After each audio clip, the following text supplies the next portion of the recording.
This is Mike Grant from Moves and Grooves Records in Detroit. To the new DJs, I would say treat this like professional sports. You know, everybody wants to do it, but not everybody's going to make it, especially near the top. You should have another skill just in case it doesn't work out.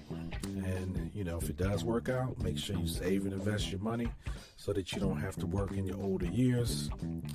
And speaking of older years, to the older DJs, I hope you've been saving, because there's a young DJ that's out there gunning for your top spot. We need to prepare ourselves for a day where we can't do this anymore. You're going to need some health insurance for those pains and aches that come up.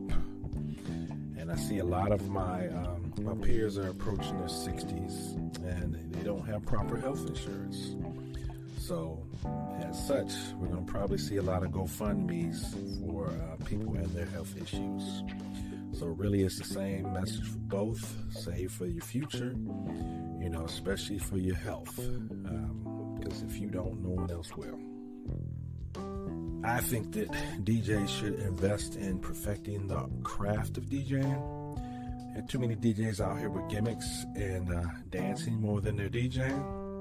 DJ's an art, so we should treat it as such. You know, you should know your records, know when your records break down, when you can bring another one in. You know, blends are important. Back in the day, we used to rock 3 turntables, and but not everybody could, but you know, it requires a bit of effort. I'm sure there aren't as many DJs out there today that could rock 3 turntables without the help of a sync button. Jeff Mills just recently had an interview when he spoke about the art of DJing. You know, and it looks like it's something he learned to appreciate over time, because when he first started out, it was more about, you know, quickness and scratching and cutting. But, you know, it's a little bit erratic at times. But now he seems to be more focused about the science or the art. You know, and his blends are tight. You know, he just had a 3 turntable set, you know, where he talks about, you know, subtracting and adding sounds. You know, that's really the art and science of it all. So we shouldn't be jukeboxes and play hits. We should educate the crowds and take risks from time to time. You know, you may clear the dance floor, but don't get discouraged. Just keep at it. You know, it's our job to introduce music to the crowd. You know, it's a give and take situation.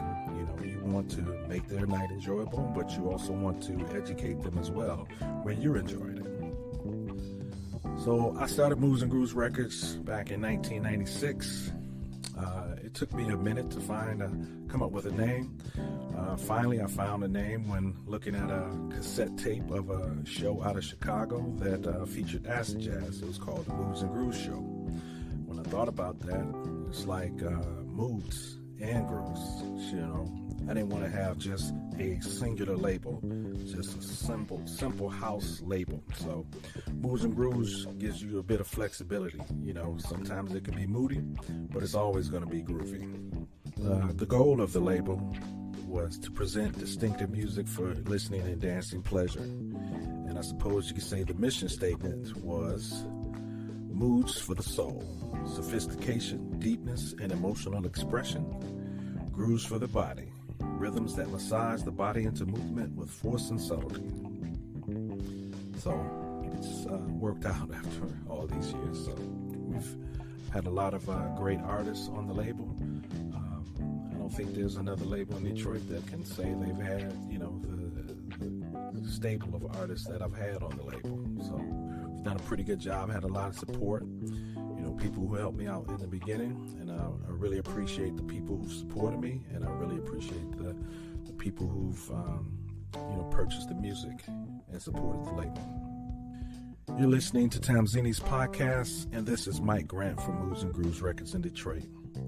Again, I just want to say thank you to all who supported the label, the artists, and me over the years. I want to give a special shout out to my family in South Africa, the descendants of Hassan Tansi.